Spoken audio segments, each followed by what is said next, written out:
Today we'll talk about Girish Karnad as a playwright, as a poet, as we have Hayavadana in our syllabus. We'll discuss or go through a brief introduction about his background, education, career, and what are the influences and his love for the stage. Girish Karnad can be said to be one of the foremost dramatists in India.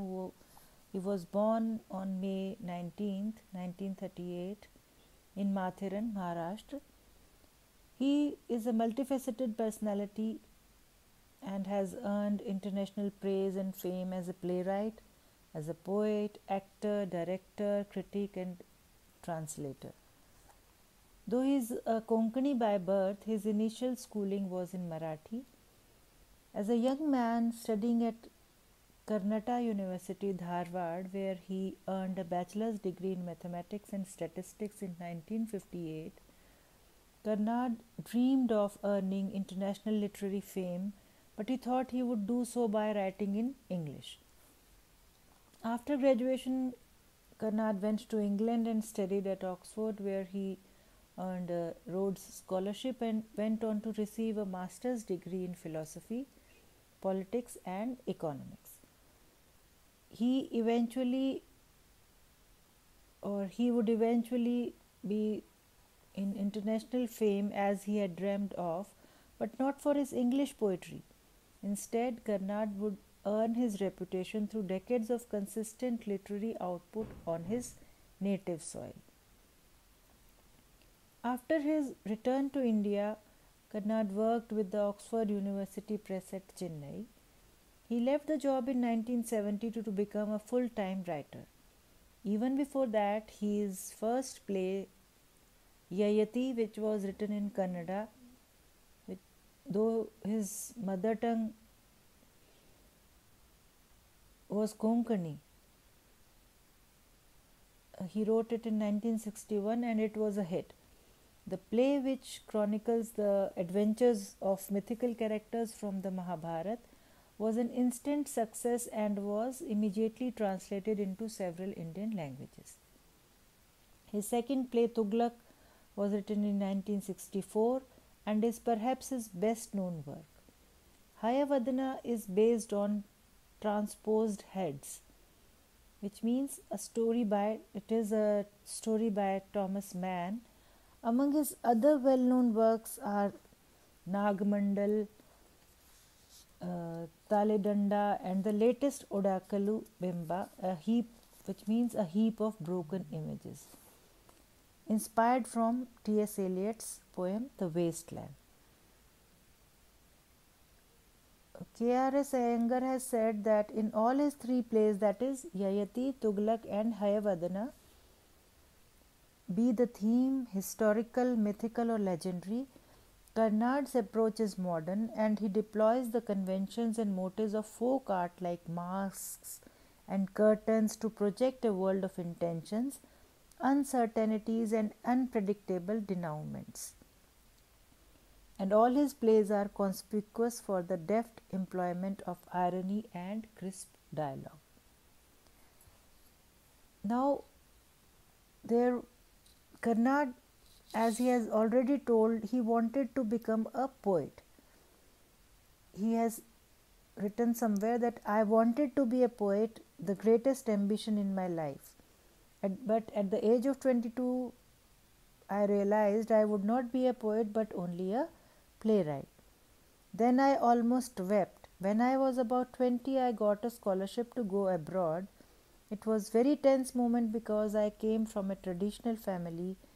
I was the first member of the family to go abroad. And although the present generation won't understand how difficult it was to come from a traditional family and to go abroad, because although everyone was thrilled that I was going to England, it involved lots of decisions. What were the decisions? Will he come back? Will one stay abroad? Will one get married to a foreign woman? And other problems like that. So,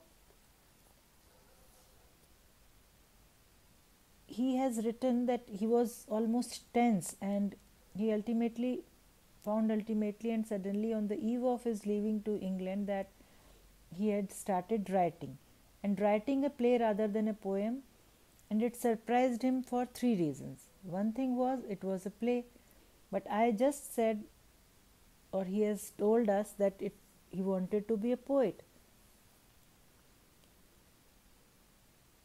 But as Karnad has written that he wanted to be a poet, but as he went abroad and he was in England, the country where Auden and Eliot had lived, it seemed to him that there was nothing to do in India, and therefore he trained himself to be an English writer. But when it really came to expressing one's tensions, it came off in Kannada, and he suddenly realized that he had wasted some years of his life practicing writing. The third thing that surprised him was that it was a play about a myth, Yayati from Mahabharata. All these things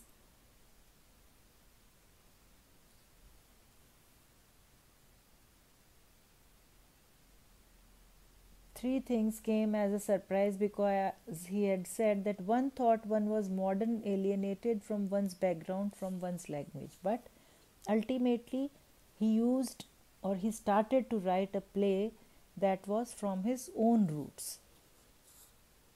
Now, talking about the influences, Karnad has himself written somewhere that my childhood was spent in a small town called Sirsi, which had a population of 9 to 10,000 in the 40s.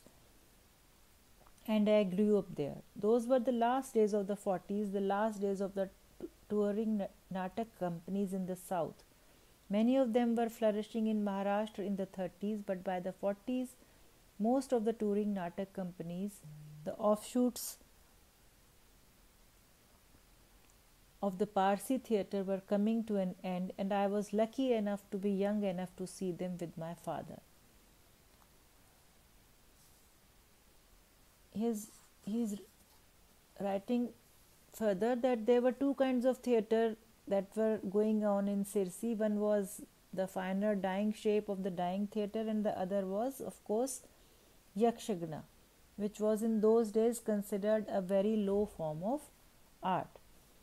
It hadn't become purified or acknowledged or accepted as an art form yet, and as he remembers that these two theatres occupied two different kinds of universe. He went to these company nataks with his family. They were invited there along with his father, who was a doctor, and so he was always there as they had received pass, and they sat in the front row and used to watch plays.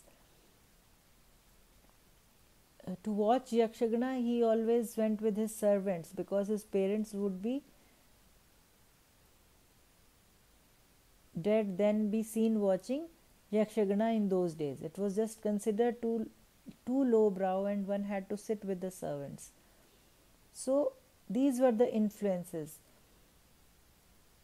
That the whole aesthetics of the two forms which were prevalent at that time when he was growing up, without trying to relate to both of them and feeling that both of them were dying. Karnad survived this kind of theatrical atmosphere until he came to Bombay. Next, we can see his love for the stage.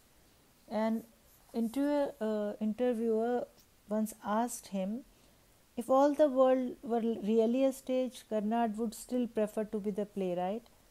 That is one role he feels that he plays to perfection. What began as an effort to achieve poetdom had made this Fulbright scholar a master dramatist. As a playwright, mythology has been his most favorite muse or subject.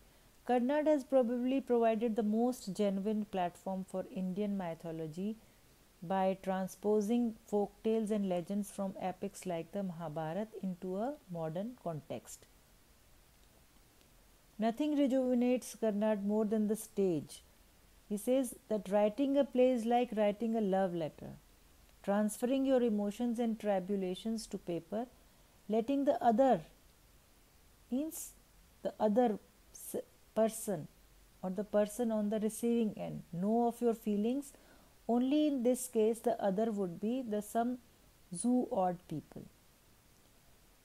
He remained a theatre loyalist in spite of his forays into the cinema and the television. As for writing in Kannada rather than English or his mother tongue, Konkani, was that a deliberate choice? So he replied, no. He is quick to reply, Kannada chose me. One does not choose, one simply falls into a language. So, over almost 4 decades since Yayati, Karnad has continued to compose top notch plays, often using history and mythology to tackle contemporary themes. He has also forayed into the jungle of cinema, working alternatively as an actor, director, and screenwriter, and earning numerous awards along the way. He has received many awards for his works, for Yayati and other plays. He has received President's Gold Medal for the Best Indian Film for Sanskara, and Golden Lotus for the Best Non-Feature Film for Kanaka Purandara. So, Karnad is one person who has received fame,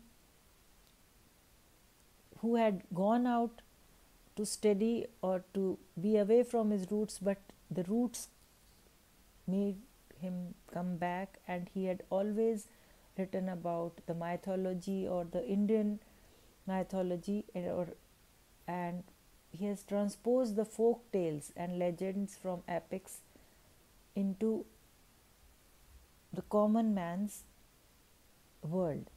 Thank you.